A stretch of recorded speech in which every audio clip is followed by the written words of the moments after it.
ganteng, bersinar lagi. Oke, gimana nih pagi hari ini keadaanmu? Baik apa? Lagi bad mood? Gimana? Baik kak. Oh, baik. Sehat juga. Udah pernah makan belum? Udah dah. Pantas ya, benar-benar bersemangat banget. Oke, jadi sesuai dari arahan sekolah tadi, bahwasanya kakak akan melakukan sedikit konseling ataupun memberikan ya sedikit ilmu lah kepada adik-adik SMA Bina Bangsa. Jadi perkenalkan, nama kakak Ibu Sri Ayu Agungita Dewi, bisa dipanggil Kak Intan. Kakak merupakan salah satu mahasiswi dari Fakultas Kedokteran, program studi sarjana kebidanan dari Fakultas Kedokteran Universitas Pendidikan Indonesia. Jadi kakak di sini diminta langsung oleh kepala sekolah untuk memberikan sedikit informasi mengenai makanan yang sehat, karena sekarang kan lagi marak-maraknya banyak orang yang pengen makan makanan yang instan ya, kayak mie, kemudian burger yang campur-campur yang sekali makan kayak itu, bener nggak? Oke, jadi temanya sekarang adalah healthy food untuk menjadi remaja yang sehat dan menciptakan generasi yang kuat. Oke, kita langsung aja ya. Oke, apa sih itu makanan sehat? Jadi makanan sehat adalah makanan yang mengandung berbagai nutrisi yang dibutuhkan oleh tubuh untuk menjaga kesehatan dan juga pertumbuhan tubuh kita. Nah, makanan sehat ini memiliki nilai gizi seimbang dan mengandung zat-zat seperti karbohidrat, kemudian protein, lemak, vitamin, mineral, kalsium, serat, dan juga air. Nah, perlu diketahui ya adik-adik bahwasanya semua komponen-komponen gizi seimbang ini harus dimakan dengan porsi yang seimbang juga. Jadi tidak boleh berlebih. Misal kalian pengen makan nih tapi kebanyakan makan nasi. Nah, nasi merupakan salah satu komponen karbohidrat seperti itu. Jadi tidak boleh ada yang berlebih, harus seimbang. Gimana sih caranya nentuin gizi seimbang? Nah, nanti kita akan belajar bareng-bareng ya, oke? Kemudian yang kedua adalah kenapa sih kita harus mengkonsumsi makanan sehat? Jadi ada beberapa alasan kenapa kita harus mengkonsumsi makanan sehat ya adik-adik. Nah, mengkonsumsi makanan sehat penting karena dapat membantu menjaga kesehatan serta meningkatkan kualitas hidup kita. Nah, di mana ada beberapa manfaat dari mengkonsumsi makanan sehat. Yang pertama adalah menjaga daya tahan tubuh. Jadi kalau adik-adik nih rajin makan makanan sehat, rajin makan sayur, rajin makan buah, tentu saja daya tahan tubuh kita ini lebih kuat seperti itu dibandingkan orang-orang yang keseringan makan junk food. Kemudian yang kedua adalah memberikan energi untuk beraktivitas. Jelas makan ataupun apapun yang kita makan, baik itu junk food ataupun makanan sehat pun akan memberikan kita energi, namun belum tentu energi tersebut bisa kita olah kalau misalnya tidak disertai dengan olahraga seperti itu. Kemudian yang ketiga adalah membantu menjaga berat badan yang sehat. Tentu kalian pernah melihat nggak sih, mohon maaf sebelumnya, ada orang yang kelebihan berat badan, ada orang juga yang kekurangan berat badan. Nah, siapa nih yang merasa dirinya sedikit berlebihan berat badannya? Nah, perlu nih menjaga makan makanan pola makan sehat seperti itu. Membantu menjaga berat badan yang sehat ini tentu saja akan meningkatkan kualitas hidup kita, seperti tadi menjaga daya tahan tubuh. Orang yang sedikit dengan kelebihan berat badan tentu akan mudah sakit. Orang juga yang kekurangan berat badan juga akan mudah sakit seperti itu. Nah, membantu perkembangan otak, kemudian membantu fungsi sistem pencernaan. Nah, pernah sih kalian menemukan kayak aku susah kayaknya nih, aku susah BAB nih, pernah nggak sih? Kayak karena serat dalam tubuh kita tuh kurang, jadi kadang untuk membantu fungsi pencernaan agar bisa lancar BAB-nya, tentu kita harus mengkonsumsi makanan yang sehat seperti sayur-sayuran dan buah. Buah apa sih yang biasanya kita konsumsi untuk memperlancar BAB kita? Ada yang tahu? Ya? Pepaya. Betul, pepaya. Pepaya itu berfungsi untuk membantu fungsi sistem pencernaan. Dan yang ketiga adalah menjaga kesehatan kulit, gigi, dan mata. Nah, apa sih contoh makanan ataupun sayur-sayuran yang menjaga mata? Wortel. Betul banget ya. Jadi wortel itu memiliki kandungan vitamin A yang berfungsi untuk menjaga kesehatan mata dan membantu kesehatan kulit. Kayak kalau misalkan kita makan makanan yang sehat, tentu kulit kita juga terawat seperti itu. Oke, kita next. Nah, apa aja sih jenis makanan yang sehat? Nah, makanan sehat itu sebenarnya banyak ya guys. Dari nasi juga termasuk makanan sehat. Kemudian roti juga makanan sehat. Sayur-sayuran makanan sehat. Namun perlu diketahui bahwasanya semua makanan yang ada di sini itu perlu perlu dikonsumsi berdasarkan jumlah dan porsinya agar menciptakan yang namanya menu seimbang. Nah, contoh makanan sehat itu apa sih? Ada karbohidrat, itu ada roti, gandum, umbi, nasi juga termasuk karbohidrat loh guys. Kemudian yang kedua adalah sayur-sayuran. Ini banyak jenis sayuran. Siapa di sini nggak suka makan sayur? Siapa yang nggak suka? Kamu yang nggak suka makan sayur? Oh, iya. Oke, jadi biasakan sekarang mulai belajar untuk mengkonsumsi sayuran karena sayuran itu juga banyak manfaatnya ya teman-teman. Kemudian buah-buahan. Siapa di sini yang nggak suka makan buah-buahan? Nggak ada ya? Oke, bagus banget karena buah-buahan ini juga termasuk makanan yang sehat. Terus ada protein nabati yaitu daging-dagingan yang dikonsumsi harus tidak berlebihan seperti itu. Ditambah, nah kamu bingung nggak sih? Kan namanya makanan sehat, kok di sini bisa ada air mineral?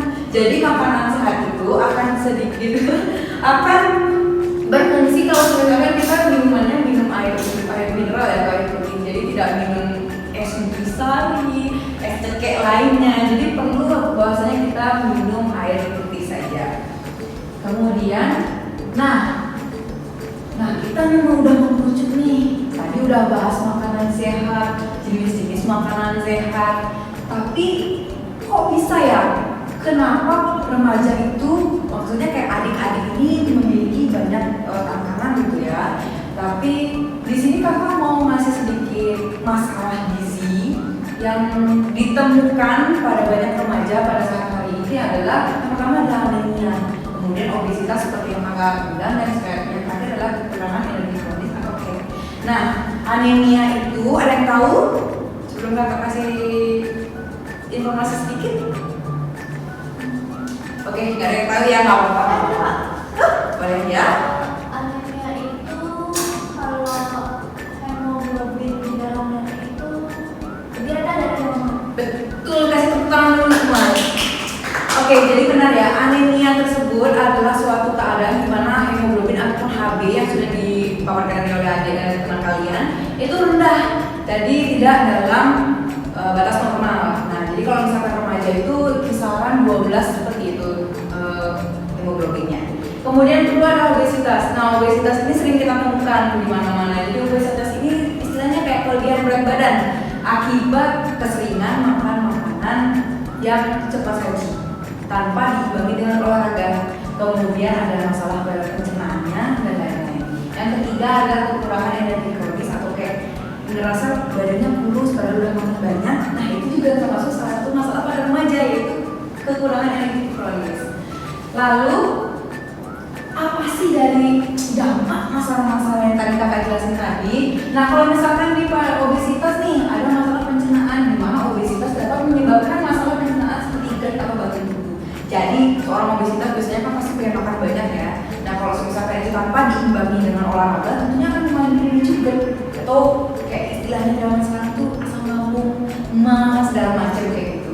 Kemudian yang kedua adalah gangguan pernapasan. Jelas obesitas dapat menyebabkan kesusahan bernafas baik saat tidur ataupun saat beraktivitas.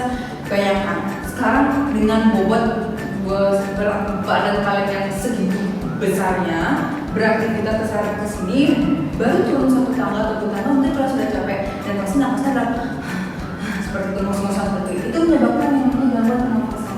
Kemudian adalah penurunan imunitas, lebih rentan terhadap infeksi, anemia ataupun kekurangan sel darah merah, dan juga penurunan produktivitas. Nah, ketiga masalah tadi itu saling berkaitan. Jadi kalau misalkan kalian obesitas, kalau misalkan kalian kekurangan darah, kekurangan energi kronis juga dapat menyebabkan anemia. Anemia nanti menyebabkan masalah-masalah yang lainnya seperti itu. Kemudian, nah, gimana sih cara mencegah dari ketiga masalah tersebut? Yang pertama adalah rajin mengkonsumsi tablet tambah darah. Udah pada pernah konsumsi tablet tambah darah? Sudah. Ya, belum ya, ada beberapa temannya yang belum pernah mengkonsumsi. Oke, tahu apa? Nanti kakak akan bagikan satu-satu dan wajib dikonsumsi ya. Ada yang tahu nggak aturan untuk konsumsi tablet tambah darah? Oke? Kalau saya minumnya itu tablet tambah darahnya setiap menstruasi aja Pak. Jadi setiap hari setiap menstruasi. Oh gitu, oke, benar ya. Jadi untuk pengkonsumsian tablet tambah darah ini sebenarnya tidak salah yang dikatakan oleh temannya. Nah, untuk mengkonsumsi tablet tambah darah ini sedangkan saat kita tidak menstruasi itu hanya 1 kali seminggu saja tidak apa-apa. Kemudian yang kedua adalah rajin olahraga. Seorang yang habis makan terus pengen kurus, pengen sehat, walaupun udah menerapkan makan makanan yang sehat, itu tidak akan sedikit membantu kalau misalkan tidak diimbangi dengan rajin olahraga seperti itu. Kemudian yang ketiga adalah menghindari makanan junk food yang berlebih. Misalkan kalau misalkan kalian pengen makan, itu nggak apa-apa kalau mau makan junk food, tapi jangan berlebihan. Semuanya ada batas normalnya. Ingat yang berlebihan itu tidak baik. Oke, kita next. Nah, inilah yang kakak bilang cara menentukan porsi makan makanan sehat kita. Nah, ini adalah tumpeng gizi, di mana tumpeng gizi ini berfungsi untuk mengukur ataupun mengatur setiap kalian sekali makan, porsi makan kalian setiap makan. Nah, yang bawahnya ini ada karbohidrat yang dikonsumsi sebanyak 3-4 porsi. Kemudian di tumpeng kedua dibagi menjadi 2, yang sebelah kiri itu dibagi menjadi 3-4 porsi dengan sayur-sayuran. Kemudian di sebelah kanan adalah 2-3 porsi buah-buahan. Lalu selanjutnya ada protein hewani dan nabati dikonsumsi sebanyak 3-4 porsi. Nah, lalu paling atas itu ada batasi gula, garam, dan minyak. Jadi kita harus membatasi konsumsi gula, garam, dan minyak agar nantinya tidak terlalu berlebihan. Oke, nah kenapa sih ada minum air putih 8 gelas gitu? Karena kalau misalkan kita sudah menerapkan nih porsi makan makanan sesuai dengan tumpeng gizi ini, namun kita makannya itu dengan minumnya itu habis makan kita minumnya dengan es teh atau nutrisari dan segala macam, itu kan juga oke, tenang-tenang, tidak boleh saling menyalahkan. Jadi itu tidak akan efektif penyerapan dari nutrisi makanan tersebut. Jadi wajib kita minum air putih dan minimal 8 gelas itu per harinya. Ingat selalu sebelum makan kita harus mencuci tangan, baik menggunakan sendok ataupun tangan. Selain itu kita harus memantau berat badan juga untuk mengetahui apakah berat badan kita itu berlebih atau tidak. Seperti itu. Oke, next. Ya, udah habis nih kawan-kawan. Nah, gimana dong? Panitia boleh nggak nambah waktu lagi? Oh, boleh. Boleh. Oke, jadi itu dia sedikit informasi yang bisa kakak kasih tahu dan informasikan kepada kalian. Mungkin kalau misalnya kalian ada pertanyaan diperbolehkan, tapi kayaknya sesi diskusi kayaknya nggak ada deh. Dan kakak udah kayak gitu. Oke, nggak apa-apa. Jadi sekian dari kakak. Mungkin next kesempatan kakak bisa membagikan informasi lebih lanjut kepada kalian. Mohon maaf jika ada kesalahan